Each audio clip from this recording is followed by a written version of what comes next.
This morning, let's explore embracing the Path of Yin.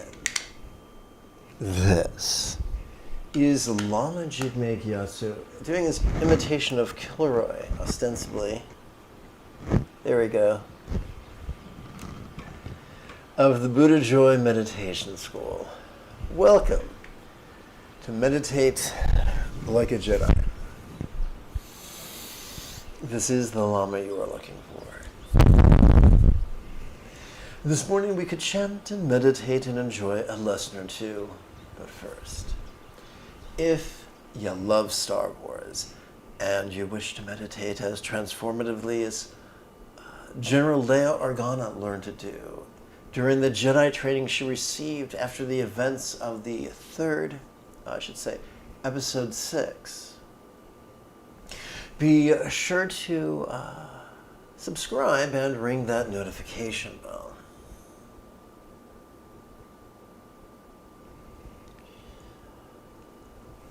This morning, we could explore embracing the Path of Yin, that you too could meditate like a Jedi. If at any point during this morning's live stream you have a question about meditation or philosophy, or even chanting, there is no need to be shy. Simply type your question in great detail in the chat window on the right-hand side of the screen. If you're watching a replay, YouTube will do the old shell game, and the only place you can type your question will be in the comment area below the video, which isn't available at the second if you're watching live. Oh, YouTube. YouTube giveth and YouTube taketh away.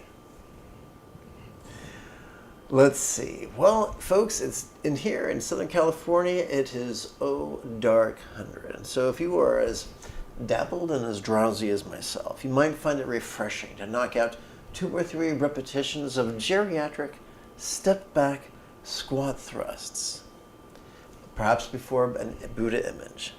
It's completely optional. I leave it to you.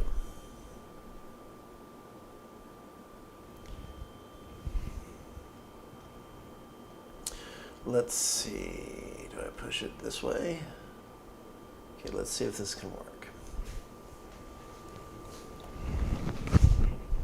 Oh.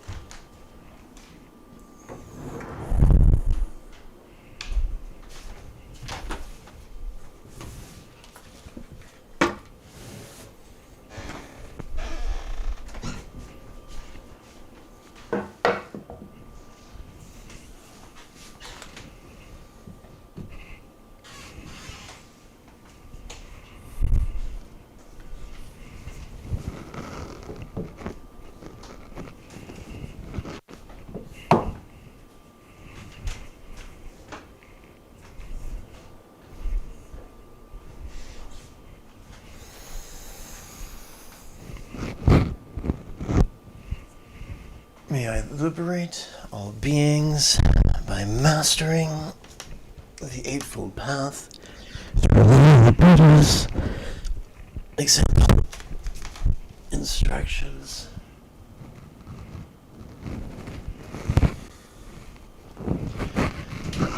and students.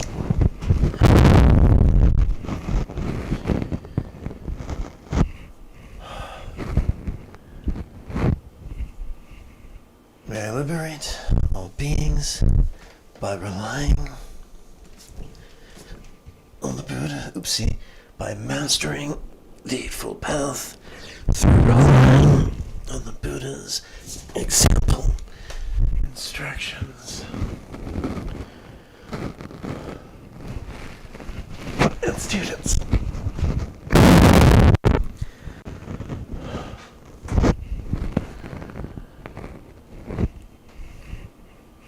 May I liberate all beings by mastering the Eightfold Path through Buddha's example and instructions.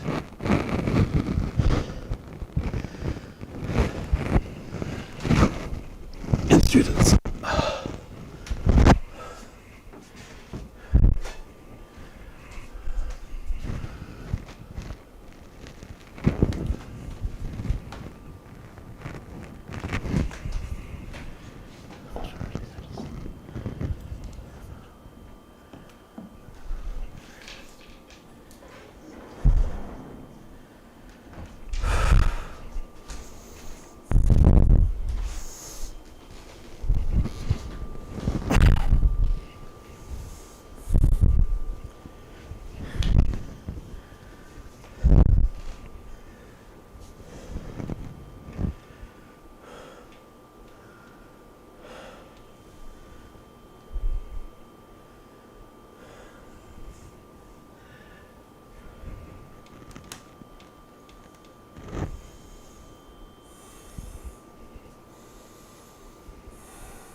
Okay, let's continue.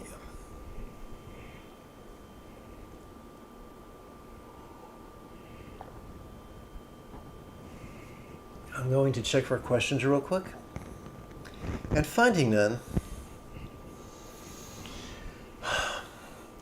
we come to a one-page exercise towards the very end of the practice text, or sadhana if you're nasty,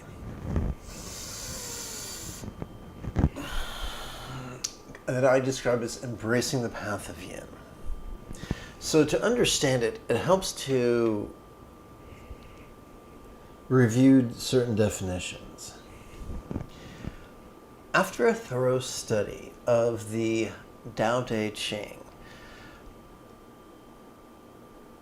it could be gathered that Yang's attributes or patriarchy's attributes would be one presenting with rigidity, fearfulness, controlling tendencies, elitism, competitiveness, and downright cruelty. Whereas those on the Path of Yin tend to be, or at least choose to be, flexible, loving, laid back, egalitarian, cooperative, and kind.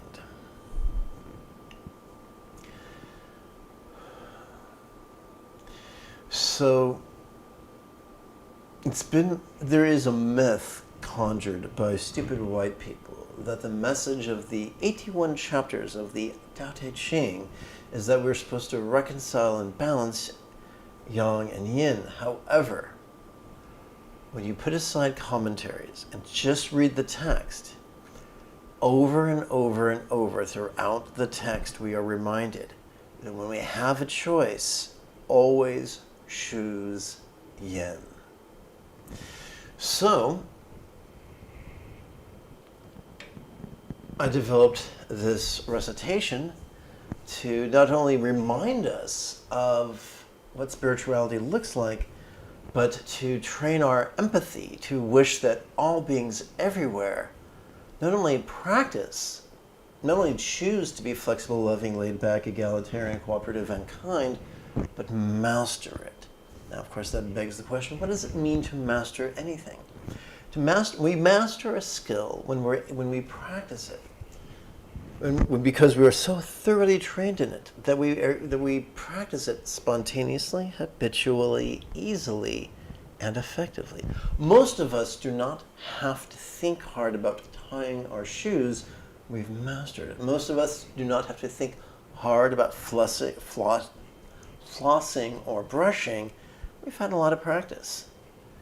To quote the Moody Blues, we practiced it for the last 81,000 days.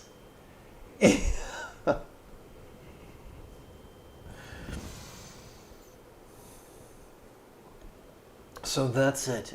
Just a reminder not to make the mistakes that I've made.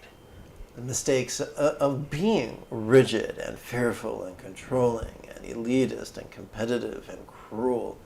Thinking that it was okay, thinking that it served a higher purpose.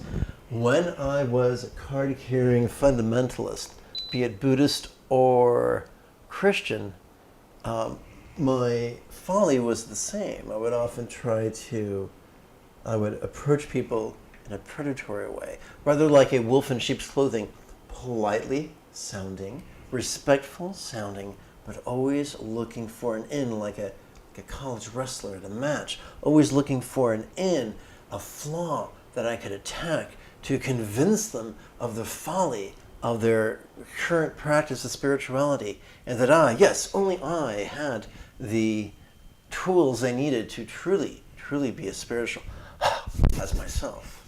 Ting! This is me tapping my halo. Ting! But that is manipulative, and that is elitist. There are many spiritual practitioners. You and I are probably not the only ones who have a clue. There are many spiritual organizations to think that only one's organization is the only one that's clued in is elitist by definition. It's better to just choose to be humble and say, I don't know. I'm not omniscient. There may be 100,000 people much wiser and loving than myself. That would be fabulous. There may be 100,000 organizations much more wising and loving and effective than myself. Great. To be competitive is antithetical to the spiritual path. The path to peace is not paved in neurosis. I know, I've tried. It didn't work. It didn't get there. So let us exchange rigidity for flexibility, fear for love, controlling tendencies for being laid back. Let us continue on our path of exchange by trading elitism for egalitarianism, competitiveness for cooperation, cruelty for kindness.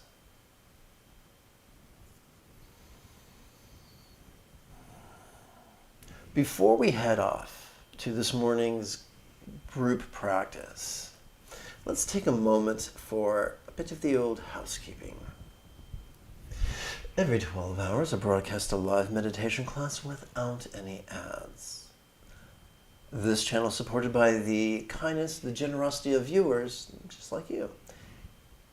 With your help, this channel could come to support the next generation of nuns, monks, yogis, lamas, and even brick-and-mortar meditation centers, each replete with a resident teacher and their apprentice.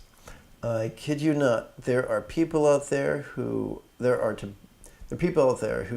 not supported by monasteries. Tibetans do not support their nuns and monks financially, and so they charge. And some of them, in a state of fear and panic, will turn people away from the teachings if they can't afford fees. There are Zen centers that will charge people hundreds of dollars a month, and if they can't pay, they're not welcome. Or if they do come, they can't come to certain classes. They're fee only. But the Buddha never taught that. Jesus never taught that. Lao Tzu never taught that. It's better to die from generosity than to live from exploiting others. So if you can't give, that's fine. Come, you're welcome. Got questions? Ask them. I'll be elated to answer them, either live or in a future live stream. However, if you got some loose change and you want to help out, then, even for as little as the cost of 1 cup of coffee a month, then you're welcome to poke around the description area below the video. There you'll find a link for Patreon, another for PayPal. You'll find a YouTube button to join and another for Super Chat. Whichever of those you feel most comfortable with, great. Once again, I'm going to take a moment to check for questions. Finding none. Let's tap button 9. Okay. And go straight to this morning's primary practice text. A text similar to this is available for free download right now. This exact text most likely won't be available for another 3 to 6 hours for free download, but it will. It'll get there. It will matriculate.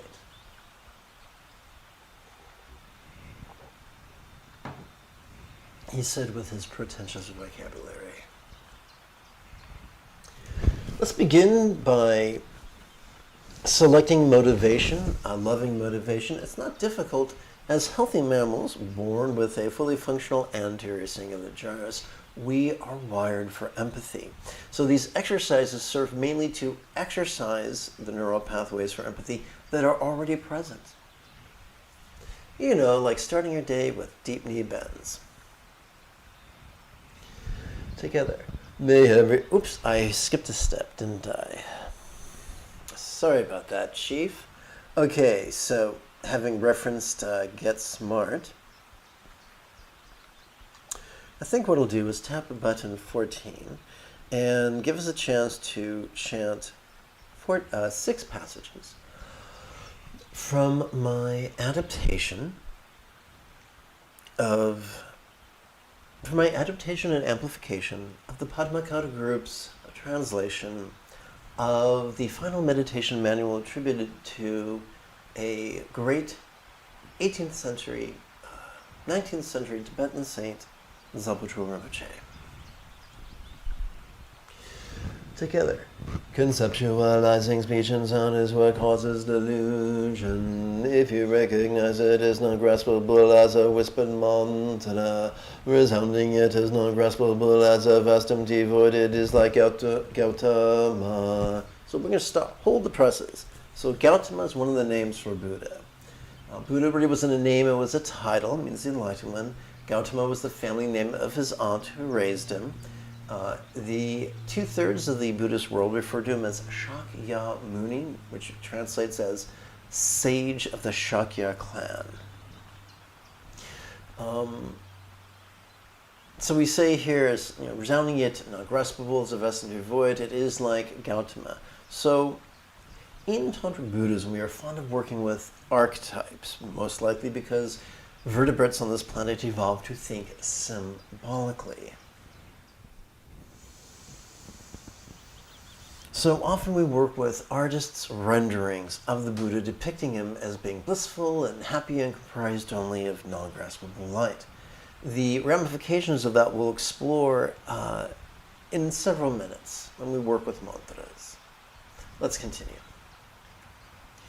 It is none other than as non-graspable as a sublime lion's roar. Another nickname for the Buddha. In the recognition of the sound as non-graspable as mantra resathe syllable mantra. Actually, I take it back. Lion's roar is actually a reference to the Buddha's teachings. There you go. Rigidly clinging to one's perceptions as true as the delusion that causes stressful samsara. So a quick aside. There, as one who traverses the Path of Yin, who teaches the Path of Yin, I don't teach belief.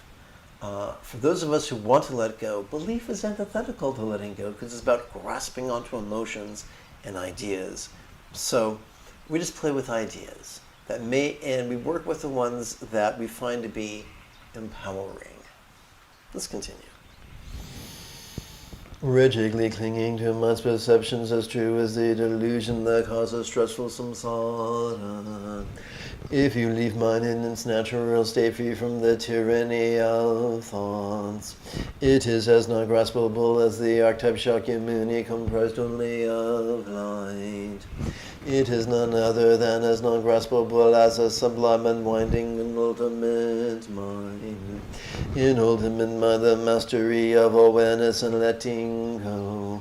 That is the Dharmakaya recite this 12-syllable mantra. Everything that exists as non-graspable as the primordial pure continuum of the Dharmakaya. If you mean the Dharmakaya's mastery of awareness and letting go face to face, it is as non-graspable as the archetype of the Buddha comprised only of light. It is none other than as beneficial as the sublime sovereign of the universe. In the continuum of all-pervading purity of... Take two. In the continuum of the all-pervading purity of awareness and release, recite this 12-syllable mantra. So notice when you see something that is the same size as the rest of the text, but it's italicized, that is an adaptation. However, when you find something in brackets, and it's in a smaller italicized font, that tells you it's an amplification. I've added a word to make it more comprehensible to people who are not raised in a tantric Buddhist culture, for people who are apt to confuse metaphoric statements with literal statements. I try to reverse the literal statement, the metaphoric statements, into similes. I find that when we work with similes and we see certain trigger words like or as, it acts as a red flag that, aha, we're entering the realm of the figurative. Not unlike Who Framed Roger Rabbit, where in the final reel of the movie, Eddie has to go into Toonsville, and he leaves the real world behind. Or like Dorothy leaving Kansas behind and being carried to Oz. Let's continue. One archetype Gautama embodies all Buddhas. One mandala, these 12 syllables, embodies all mantras. One dharma Buddhi teaches wishing, love, active love, mindfulness, and letting go. Embodies all practices of the creation and completion stages. Knowing the one which liberates all, recite the 12-syllable mantra. Folks, I shit you not. Them fundamentalists have chutzpah. They will take the Buddha's often open teachings and they will say, oh no, these are for special people. And yet, when we read the Patinibbana Sutta, the Buddha, as he lay dying, says, I have taught with an outstretched arm and an open hand, keeping no secrets. The Dalai Lama's late tutor taught that Tantra is based upon Sutra, with which it must never contradict. But if we value elitism more than egalitarianism and turning a hefty profit more than just being poor beggars, we will find ways to exclude people. And that is exactly what happens far too often. In fact, I want to take another aside, if I may. The author of this text was one of my spiritual heroes. He began as a fundamentalist. In his youth, he transcribed his teacher's lectures, and he titled his book, The Words of My Perfect Teacher, and it's very popular to this day, and it's profoundly rigid and fear-oriented. At the very end of his life, he dictated this commentary, which is the opposite. It is the epitome of being flexible, loving, laid-back, egalitarian, cooperative, and kind. And it throws the metaphoric brick through the plate glass window of elitism. Even going so far as to saying you don't need a complicated practice, you don't even need an empowerment, all you need is love, letting go, mantra, and resting the mind. And so it is not surprising that although fundamentalists love the text he wrote as a 19-year-old, they detest his final text at the end of his life, because it basically makes it very difficult to be, in the fundamentalism business. Let's continue. What use is all you have done being so busy just causes young-oriented samsara? Look how meaningless all you have done has been. Now you had better just stop trying to do anything. Dropping all contrived and scattered activities, recite this 12-syllable mantra. What use is all you have said? It was all just pointless prattle. Look how much irrelevant turmoil it has brought. Now you had better just keep silent, ceasing completely to destructively speak, recite this 12-syllable mantra. Fabu. Okay, quickly going to check for some questions, and finding none.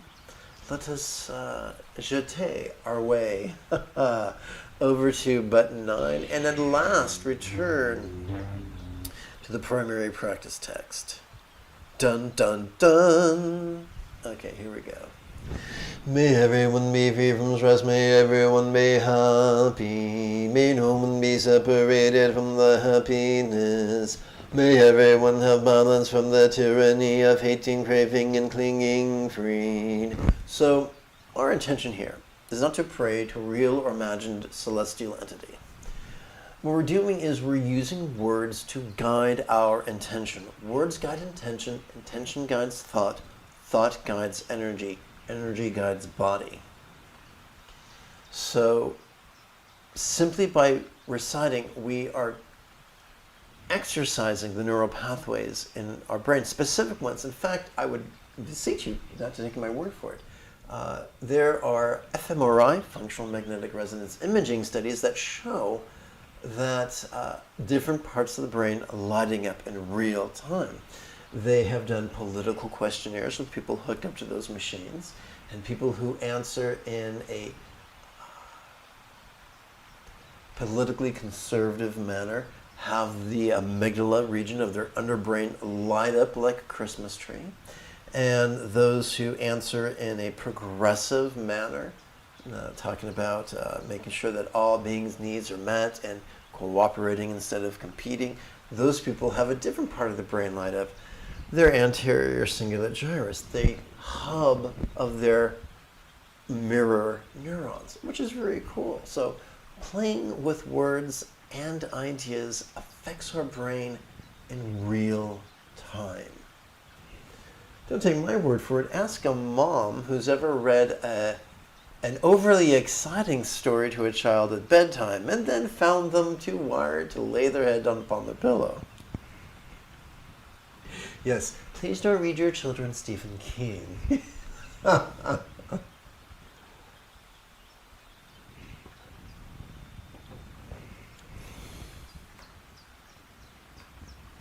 So now we're going to chant what I recited breathlessly while performing Enlightened Fitness.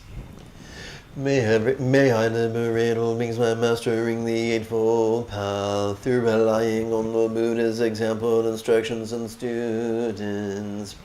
May I liberate all beings by mastering the Eightfold Path through relying on the Buddha's example, instructions, and students.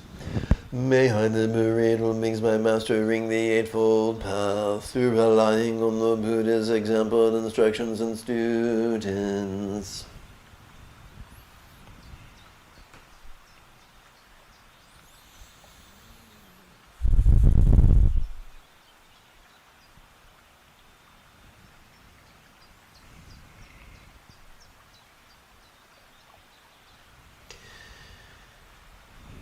How good? So we're good. This is written as a rhetorical question. How could stressors give us a precious opportunity to bring dependence into compassion's path and change into the path of letting go? How could stressors give us the precious opportunity to bring dependence into compassion's path and change into the path of letting go? This is once again me taking a fundamentalist, fearful practice and dragging it, kicking and screaming into the path of yin. How could stressors give us the precious opportunity to bring dependence into compassion's path and change it into the path of letting go? And now we're going to play with those four ideas as silent contemplations that are each written as a rhetorical question.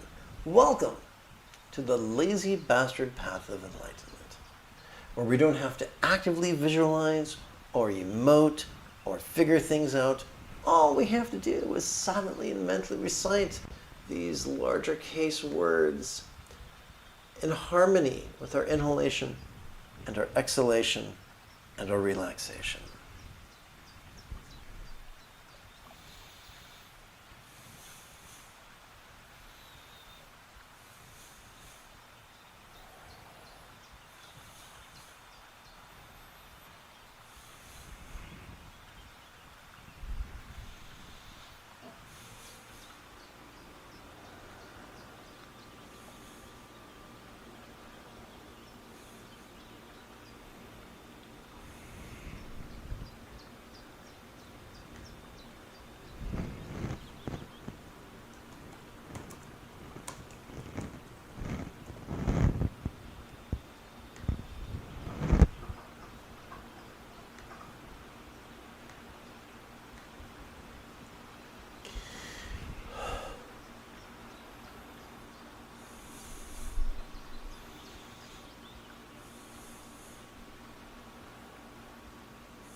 I once was a member of a spiritual organization that was extraordinarily young in nature. And when they looked at scripture, they didn't ask, what is the correct rendering of this? They did not ask, what is the most loving and transformative way of applying this? They asked, what's the way of interpreting this that will appeal to the largest number of people so I can get the greatest number of converts? So they were not thinking as physicians, but as salesmen. Now, salesmen are great, but not everything is a sales proposition.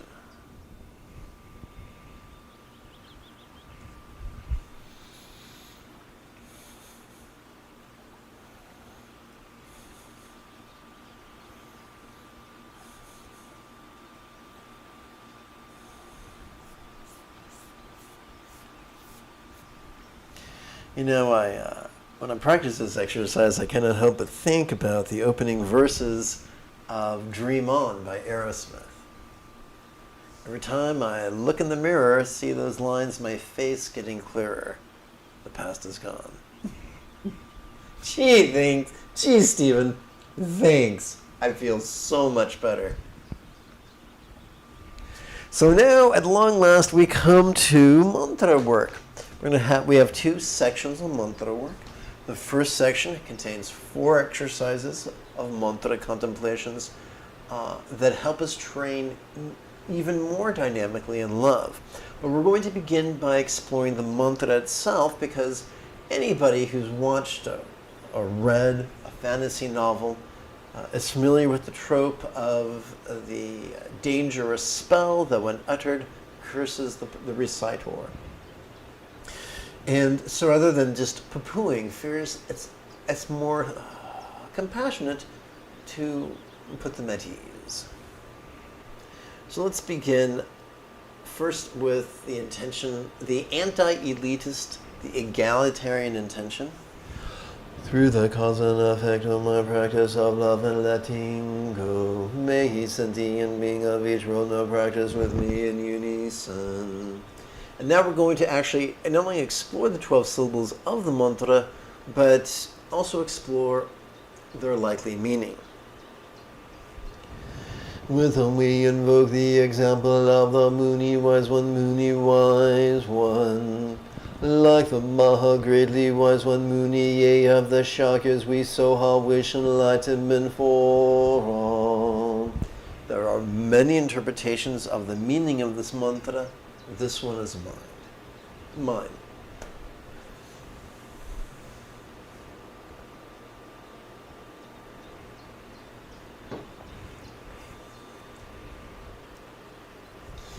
And now the idea of what we're going to do with the mantra during the next 4 exercises. As we chant the mantra, a could feel as if golden rays are emitting from a thumbnail-sized horizontal 12-syllable mantra rosary at our hearts, lavishing all minds, communication, bodies, and circumstances, with wisdom, love, health, and good fortune centered and spontaneous. So it's not our job to believe, or visualize, or emote, or theorize. It's our job to play with these exercises and in our mindfulness to passively notice whatever sensations spontaneously occur in our body and find a way of harmonizing those sensations with our loving intention. Easy peasy lemon squeezy. We're going to do that through the cunning use of rhetorical questions, relaxation, and recitation in a way that is as easy as it is effective. So we're going to, as I mentioned, we're going to play with 4 mantra-oriented exercises of love. In the most ancient scriptures attributed to the Buddha, he talked about, he found the happy medium between being so minutia-oriented that you can't get anything done, or being so concise that you're downright cryptic. And so the middle point he found was to work with 4 basic categories of mindfulness. And so in this context, that would be mental phenomena, interpersonal phenomena, physical phenomena, and circumstantial phenomena. Which sounds a lot like that song from the 60s. Banana na na na na na na, banana na na na na na. So we're going to use figures of speech in these not only these 4 exercises, but the 8 exercises that follow. Why are we going to do that? After all, figures of speech can be misunderstood. Well, vertebrates on this planet evolved to think symbolically. First, our ancient ancestors perceived. Those perceptions grew into anticipations of perceptions and recollections of past perceptions. Hence, the superstructure of our mind is predicated on perception. So what we're going to do is we're going to cleverly use a recitation of a sentence to help us plug into our latent empathy and to wish that every mind of every being now be as wise as is depicted by the archetype of a Buddha. And that type of wisdom in tantric art is often symbolized by a one-syllable invocation, also known as a seed invocation, or if you prefer Sanskrit, a bija mantra. So the key to productive mantra recitation is to make use of the inhalation, silently and mentally reciting a loving intention, and to blend the whispered recitation of the mantra with the intention to physically relax as best as possible. These 3 things, intention, relaxation, and recitation, blend synergistically so that 1 + 1 no longer equal 2, 1 + 1 equals 42.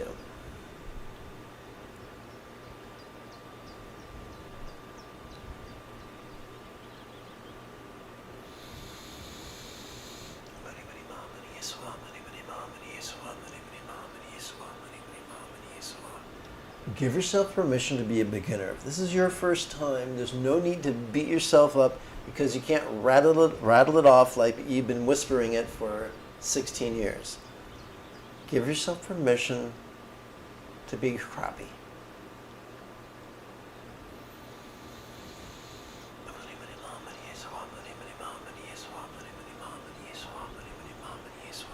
Persist with this once every 12 hours for 7 days, and in no time, it'll feel like second nature.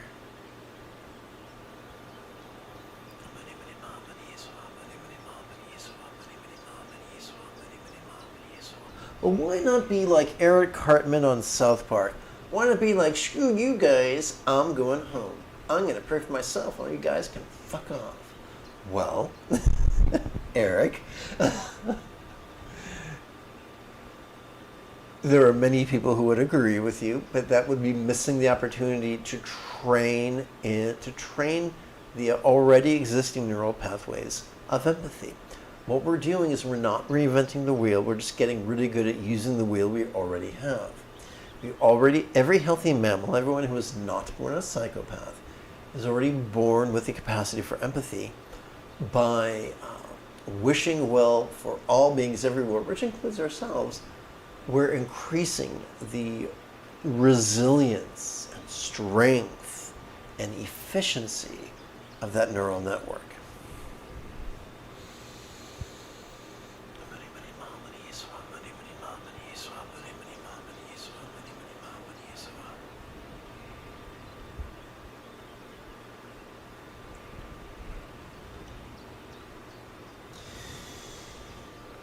Let us lovingly wish that all communication and its interpersonal consequences be as loving as that of an archetypical Buddha, symbolized by a Maha Mantra or a 12-syllable mantra.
Let us lovingly wish that each body, that each being's body,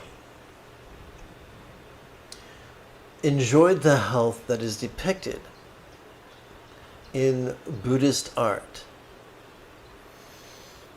as being possessed by an archetype of enlightenment known in Tibetan as a yidam.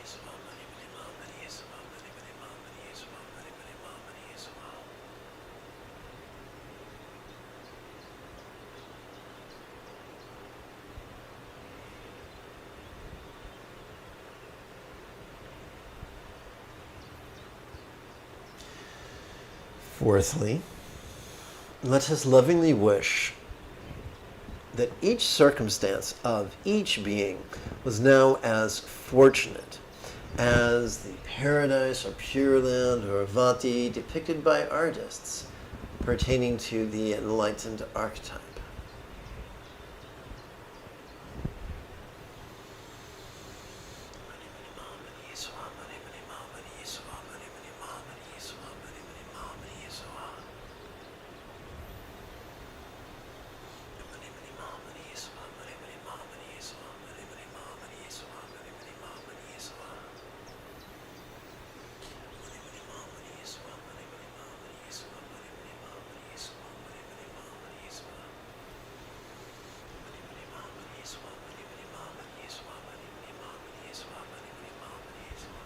This is probably the fourth mantra I learned, but it's the one that seems to be in greatest harmony with my differently abled body.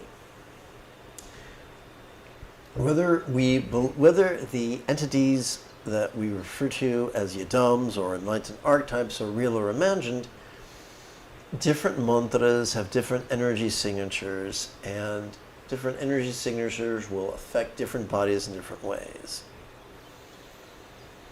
For instance, some mantras I found give me pain in my central channel in the region of my thoracic spine.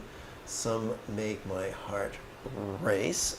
Some affect my energy in a way that makes me cranky. And so I've looked for mantras that fed both my emotional peace as well as my physical health, because some mantras made me too energetic and some made me too lethargic, and I wanted to find one that gave me just enough energy to be able to practice and manage my disabilities, but not so much energy that I acted like a crackhead.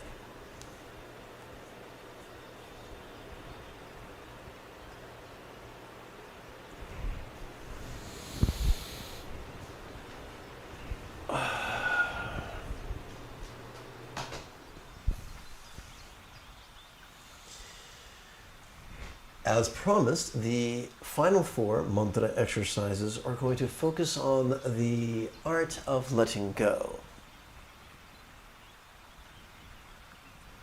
The great irony is that every healthy human is born with a parasympathetic nervous system. We are already wired to physically relax and mentally release during each exhalation.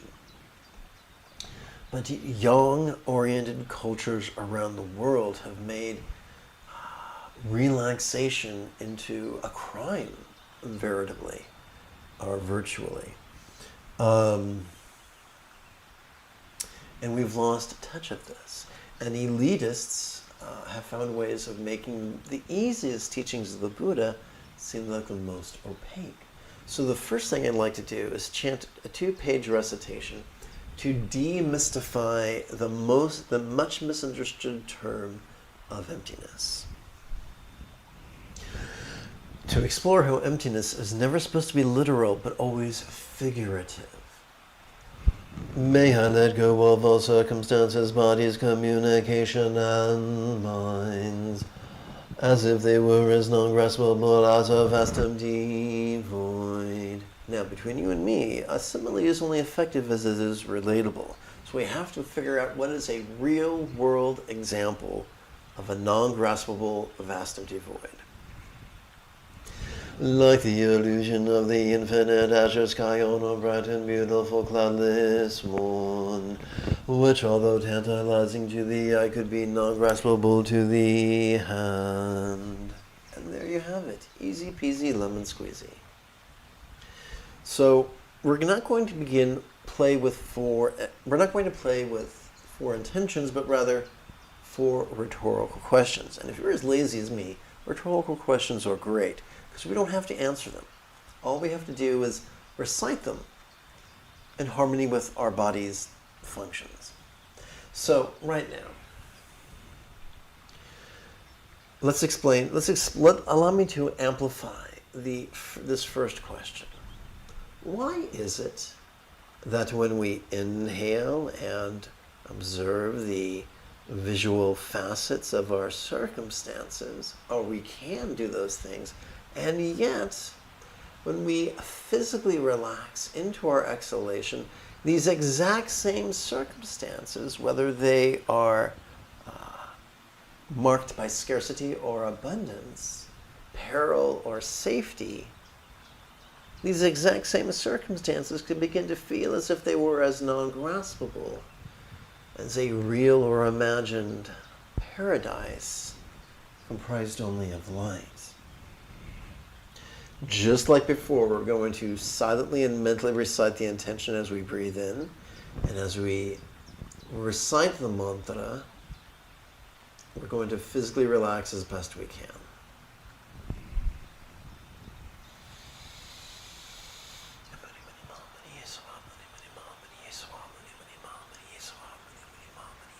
And yes, it can feel like I'm asking you to ride a unicycle backwards while chewing bubblegum. I apologize. It's not my intention to create stress for you. But like I said, give yourself permission to have a learning curve. Some people go their entire lives without learning this. They learn this in the most difficult, non-transformative way. They master the art of being an ever-increasingly cranky bastard. To you, I offer something better.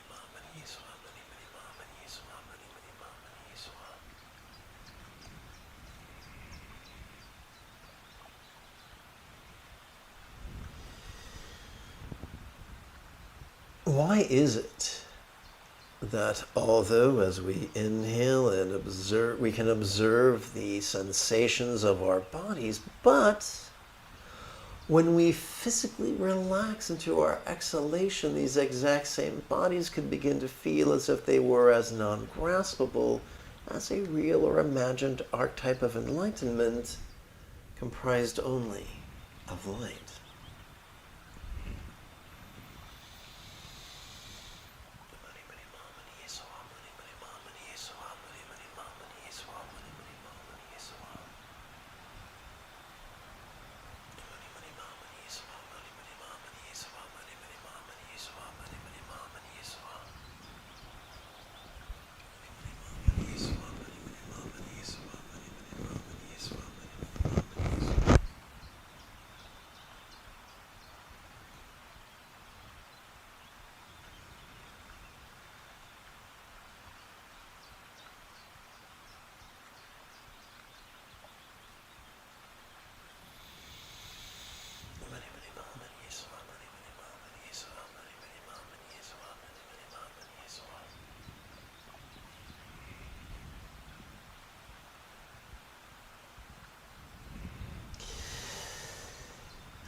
Why is it that as we inhale, we can observe the resonance of our communication and its interpersonal consequences, and yet, as we relax into our exhalation, this exact same communication and its consequences could feel as if they were as non-graspable as a mantra comprised only of light.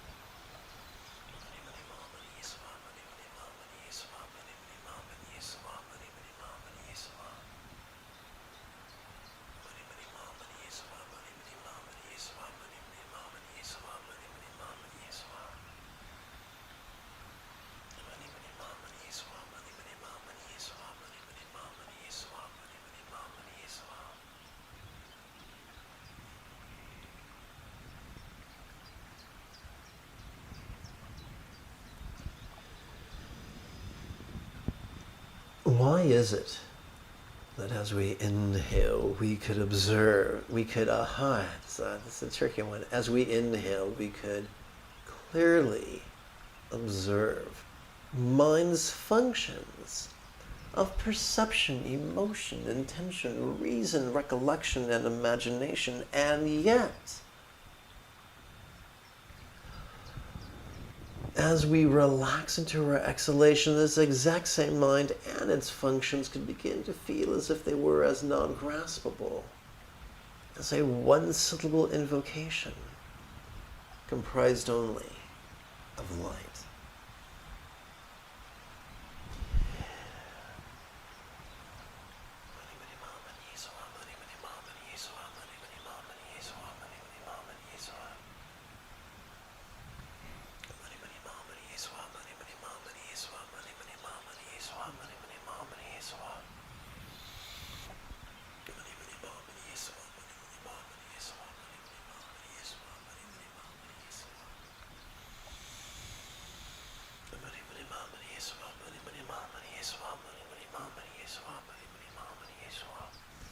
This completes our 128th recitation of the 12-syllable mantra. We're going to play with 4 final contemplations. They are also going to be rhetorical, but lacking in mantra.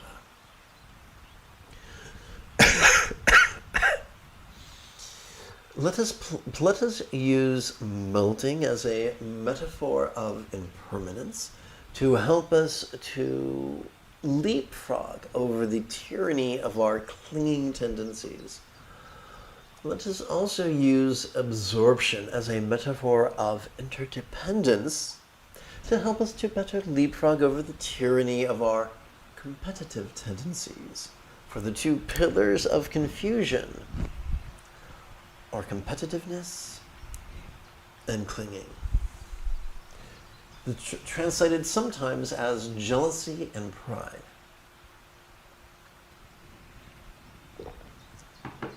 Other times as self-cherishing and self-grasping. That sounds like a reference to junior high. How could these places blissfully melt into a rainbow light that absorbs into this body? No, our job is not to actively visualize, nor believe, nor rationalize, but simply to silently and mentally recite these words in harmony with our inhalation and our exhalation and our relaxation.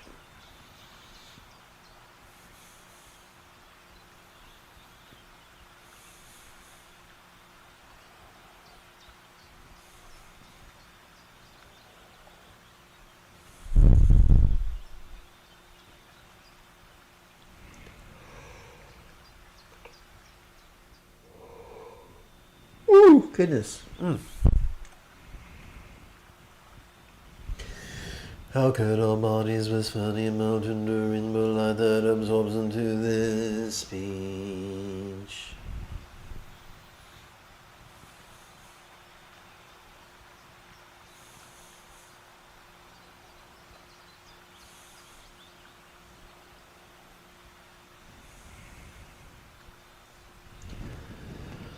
How could all speechless furry amount in the rainbow light that absorbs into this mind?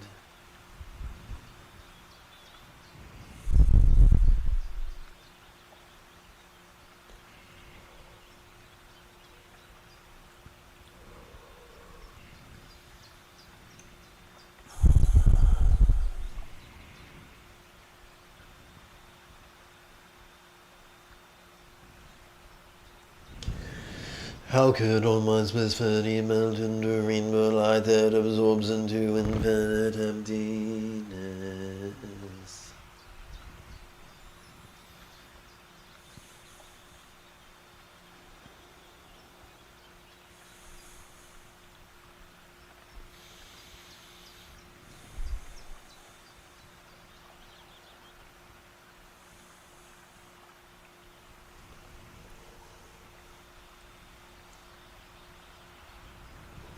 Excuse me.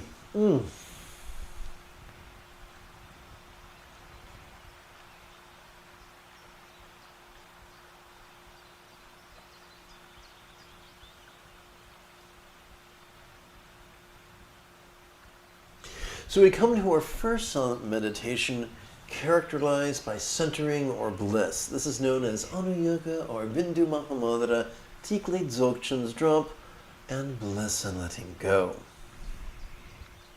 Bliss is not necessarily, it doesn't have to be coarse and orgasmic, it can be profoundly subtle. It's any physical sensation that's remotely pleasant. Let us demystify mindfulness. As we inhale, we could silently and mentally recite feeling this. Now let's demystify meditation. As we exhale, we could silently and mentally recite relaxing. But why would we do that? Every inhalation accesses our sympathetic nervous system, of our central nervous system, that supports the sensory acuity that allows us to perceive sensations, flavors, scents, sounds, sights, and the like, as well as, emotion, intention, thought, memory, and imagination. Now the key is to notice these things from a place of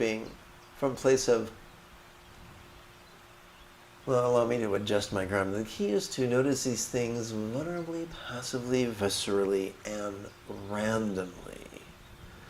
Think about The Odd Couple. Less like Felix Unger and more like Oscar Madison. When we do this, we'll find that the only label we need ever use is simply the pronoun this, which makes life much easier, or at least meditation. But what are we to do with all this stuff that we notice? Every exhalation accesses our parasympathetic nervous system that supports our physical relaxation as well as our mental release. What are some of the things we could find ourselves releasing? We might find ourselves releasing to a certain degree our habitual resistance to the presence of what we hate. We might find ourselves releasing our habitual resistance to the absence of things we crave. We might find ourselves we might find ourselves releasing our habitual resistance to the loss of things to which we cling. I once knew a quasi-spiritual organization that would absolutely terrorize women who are dating men on a regular basis and say, okay, you love your boyfriend more than God, then you better start, getting ready to, let go of that relationship God wants you to. And then they wonder why there was a rash of breakups in that spiritual organization.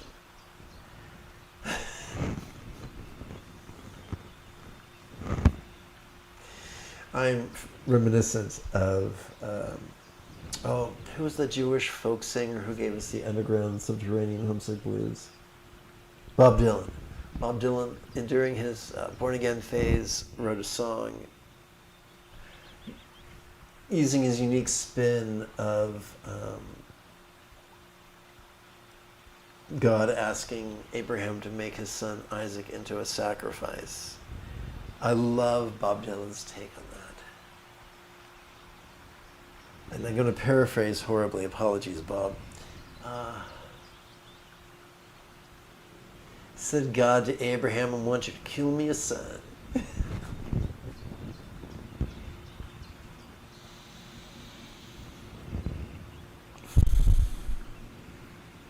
So the cool thing is, we don't have to force ourselves to sacrifice anything. By practicing, the more we practice this meditation and the next meditation, the more we will find ourselves in the middle ground between scattered spontaneity and utter contrivance. That middle ground could be described as centered spontaneity. And when our choices and utterances and deeds flow from that place of centered spontaneity, at last we will be free of overthinking and second guessing. It's 3 minutes after the hour. Let's meditate.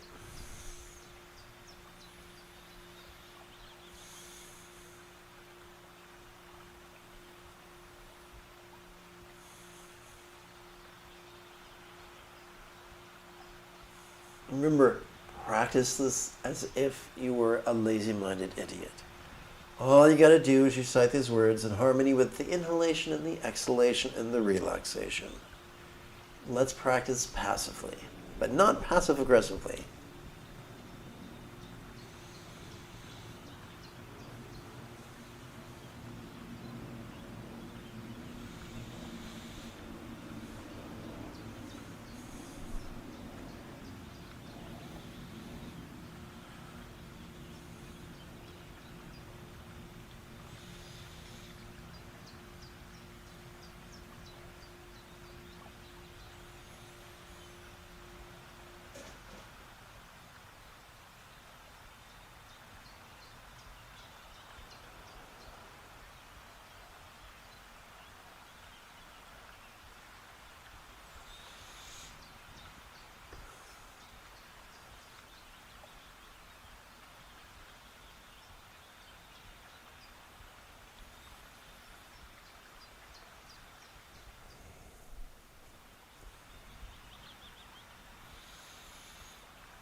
Excuse me while I do a brief edit.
We switch gears now to wisdom's awareness-oriented meditation.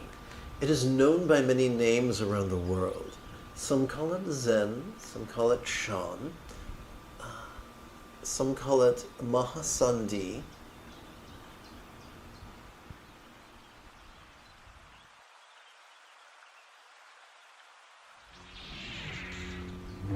some call it Hatha Yoga, some call it Sutra Mahamudra, some call it Trekcho Dzogchen, some call it a slice through.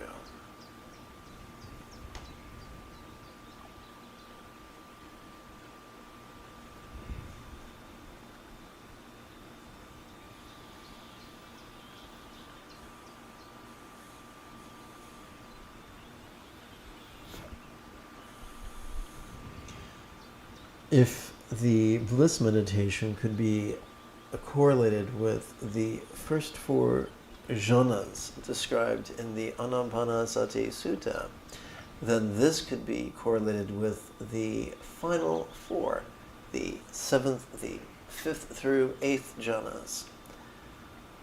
Meditation demystified.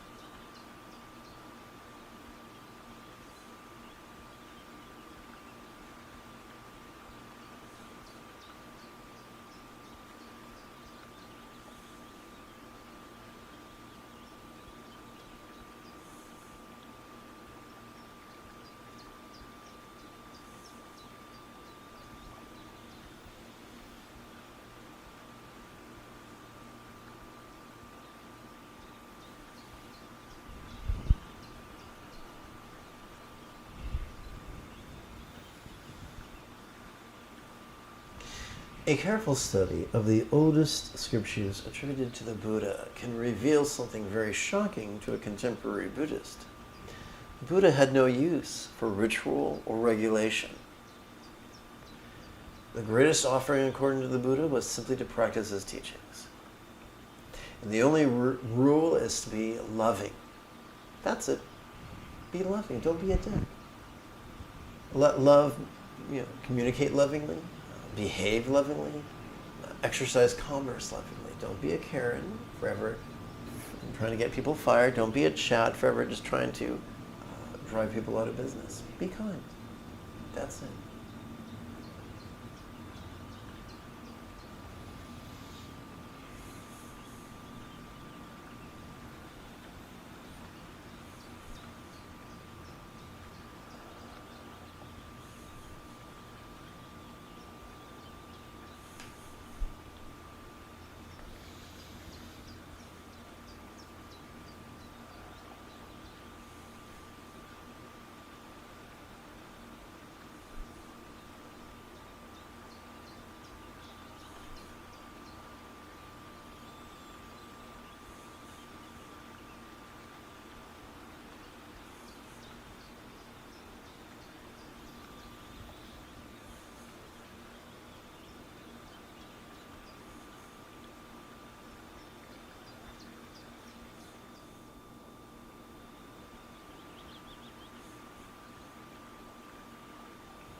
Having sat for more than an hour, it may be quite refreshing.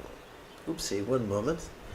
May all my... So, we're going to tie this up in a bow. May all my speech forms and lots have the wisdom, love, health, and boon of Buddha's mythical Bijam Mantra Yedam and Vati. Now, having sat on tushis for approximately an hour, it may be refreshing to knock out 2 or 3 rounds of enlightened fitness.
May I liberate all beings by mastering the Eightfold Path through the Buddha's example, instructions,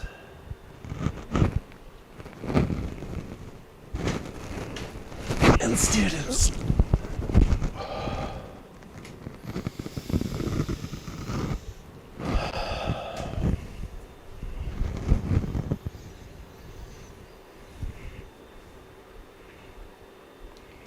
May I liberate all beings by mastering the Eightfold Path through relying on the Buddha's example, instructions, and students.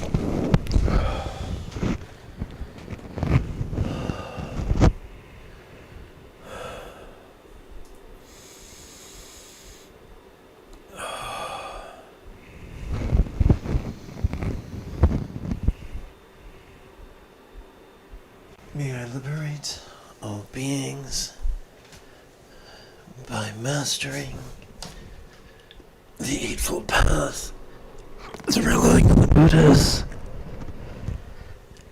example, instructions,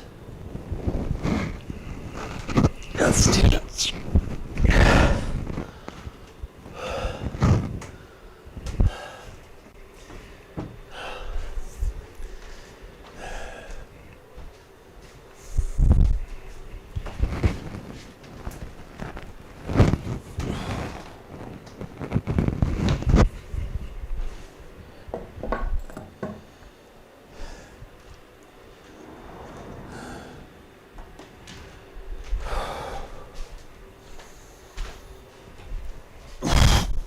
Fade.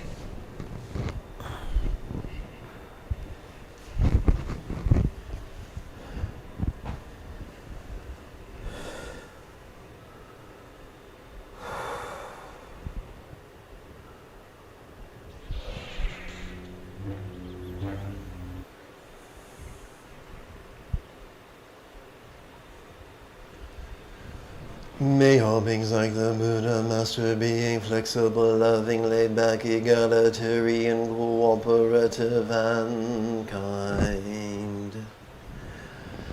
May all beings practice of kind communication, conduct, and calmness, flow spontaneous and uncontrived. May all beings like the Buddha master the Eightfold Path as well as liberate all others. May each being take auspicious rebirth, master the Buddha's path, and then help all others do likewise.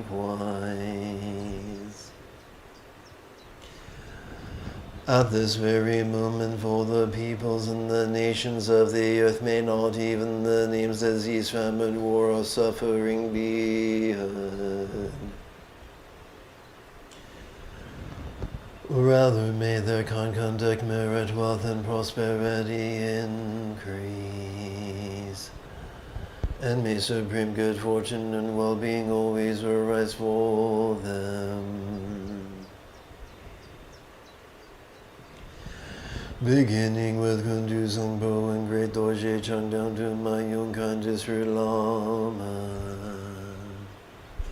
Whatever aspirations they have made to benefit beings, may I accomplish them all.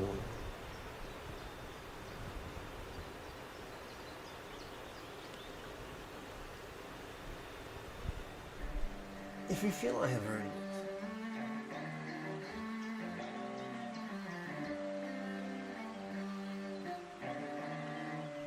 in approximately 10.5 hours, we could return to explore meditation, duration, and depth, which seems a trifle like an off-color joke, doesn't it? We'll also chant and meditate as well. Until then, may you and yours be happy and healthy, and if you are as geeky as me, this is the way.